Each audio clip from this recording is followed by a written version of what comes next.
മുഖ്യമന്ത്രിയും ഇത്തരത്തിലുള്ള പ്രതികരണങ്ങൾ നടത്തിയിട്ടുള്ളതല്ലേ മുമ്പ്? അപ്പോ കൊടുത്ത കൊല്ലത്തും കിട്ടുമെന്നുള്ള രീതിയിൽ നമുക്ക് എടുക്കാൻ കഴിയും ഇതിനെ? അല്ല, മുഖ്യമന്ത്രി ഇതിനു മുമ്പ് നടത്തിയിട്ടുള്ള പ്രതികരണങ്ങളിൽ ചിലതിനെ നമ്മൾ നന്നായിട്ട് കണ്ടിട്ടുണ്ട്. ഇപ്പൊ അദ്ദേഹം ബിഷപ്പിനെതിരെ നടത്തിയിട്ടുള്ളതിനെ അംഗീകരിക്കുന്നുണ്ടോ? ബിഷപ്പിനെതിരെ നടത്തിയിട്ടുള്ളത് നികൃഷ്ടജീവി എന്ന് വിളിച്ചത്. നികൃഷ്ടജീവി എന്ന് വിളിച്ചാൽ എന്താണ്? ഒരു വൃത്തികെട്ട ജീവി എന്നാണ്. അത് മാന്യമായ ഭാഷയാണ്. മതമേലധ്യക്ഷനെ അങ്ങനെ ഒരു രീതിയിൽ മതമേലധ്യക്ഷൻ ചെയ്തത് എന്താണെന്ന് കൂടി ആലോചിക്കണം. ഒരാള് മരണപ്പെട്ടു പോയ ഒരാളെ കുറിച്ച് പറയാൻ പാടില്ലാത്തൊരു കാര്യം അദ്ദേഹം പറഞ്ഞതാണ്.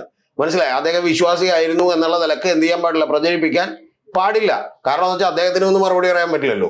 നാളെ രതീഷ് ചക്രവാണി മരിച്ചു കഴിയുമ്പോഴത്തേക്കും ഒരു ബിഷപ്പ് എൻ്റെ അടുത്ത് വന്നു, ഞാൻ ഈ പറയുന്ന പോലെ എന്ത് ചെയ്തു, എന്താ സംസാരിച്ചെന്ന് അറിയാൻ പാടില്ല. ഇനി ഞാൻ വിശ്വാസത്തോട് സംസാരിച്ചെങ്കിൽ പോലും അദ്ദേഹം അത് പുറത്തു വന്ന് ഒരു പ്രചരണായുധമാക്കാൻ പാടില്ല. തീർച്ചയായിട്ടും. അതുപോലെ എടോ ഗോപാലകൃഷ്ണൻ പിന്നെന്തിനാണ് അദ്ദേഹം അരമനയിൽ പോയിട്ട് എല്ലാം ഒരു കോംപ്രമൈസ് ആക്കി? അരമനയിൽ പോയിട്ടല്ലോ. അത് പിണറായി വിജയന്റെ ഏറ്റവും വലിയ പ്രത്യേകത എന്ന് പറയുന്നത് അദ്ദേഹം ഇന്നുവരെ പറഞ്ഞൊരു വാക്കും തിരിച്ചെടുക്കുകയോ പൊതുമധ്യത്തിൽ അതിനെക്കുറിച്ച് ഈ പറയുന്ന പോലെ ഒരു കാര്യം പറയുകയോ അരമനയിൽ ചെന്നിട്ട് അരമനയിൽ ചെല്ലുമ്പോ അവർക്ക് ആവശ്യമുണ്ടെങ്കിൽ അദ്ദേഹം മര്യാദക്ക് പെരുമാറും. പക്ഷെ നിലപാടുകളിൽ അദ്ദേഹം ഇന്ന് കാർക്കശ്യമുള്ള ഒരാളാണ്. ഇപ്പൊ കുലംകുത്തി എന്നും അങ്ങനെ പറഞ്ഞത് തെറ്റായി പോയത് കൊണ്ടല്ലേ വീണ്ടും തെറ്റായി പോയെന്ന് പറഞ്ഞിട്ടില്ലല്ലോ അദ്ദേഹം. തെറ്റായി പോയെന്ന് പിണറായി വിജയൻ പറഞ്ഞിട്ടില്ല. അങ്ങനെ പറഞ്ഞത് അത് അങ്ങനെ ഒരു പൊരുത്തക്കേട് ഉള്ളത് കൊണ്ടല്ലേ അദ്ദേഹത്തിന് അവിടെ സന്ദർശിക്കേണ്ടി വന്നത്. അദ്ദേഹം എല്ലാ സ്ഥലങ്ങളും സന്ദർശിക്കാറുണ്ട്. ഇപ്പൊ മറ്റേ ബോഡി വേസ്റ്റ് ആണ് എന്ന് പറഞ്ഞതിന് ശേഷം ഈ പറഞ്ഞ പോലെ നബിയുടെ മുടിയാണ് എന്ന് പറഞ്ഞപ്പോ മുടിയല്ല അത് ബോഡി വേസ്റ്റ് ആണ് എന്ന് പിണറായി വിജയൻ പറഞ്ഞതിന് ശേഷം അദ്ദേഹം കാന്തപുരത്തിന് സന്ദർശിക്കാറില്ലേ? അതിന്റെ അർത്ഥം അദ്ദേഹം പറഞ്ഞ നിലപാടിൽ നിന്ന് അദ്ദേഹം ഇന്നുവരെ മാറിയിട്ടില്ല. ഒരു വാക്ക് പോലും മാറ്റി പറഞ്ഞിട്ടില്ല.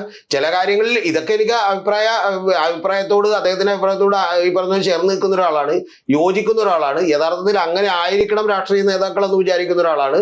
ഒരു മതമേലധ്യക്ഷന്മാരെയും ഇരിക്കാൻ പറയുമ്പോഴത്തേക്കും നമ്മൾ എന്ത് ചെയ്യേണ്ട കാര്യമില്ല, മുട്ടിലിടേണ്ട കാര്യമില്ല എന്ന് വിചാരിക്കുന്ന ഒരാളാണ്. അങ്ങനെ ഒരു നിലപാടെടുക്കാൻ കഴിയുമെങ്കിൽ അത് യഥാർത്ഥത്തിൽ പിണറായി വിജയന് മാത്രമേ സാധിക്കൂ എന്ന് പറയുന്ന ഒരാളാണ്. വെള്ളാപ്പള്ളി നടേശനെതിരെ അദ്ദേഹം കേരള തൊഗാഡിയ എന്ന് വിളിച്ചിട്ടുള്ള ഒരാളാണ്.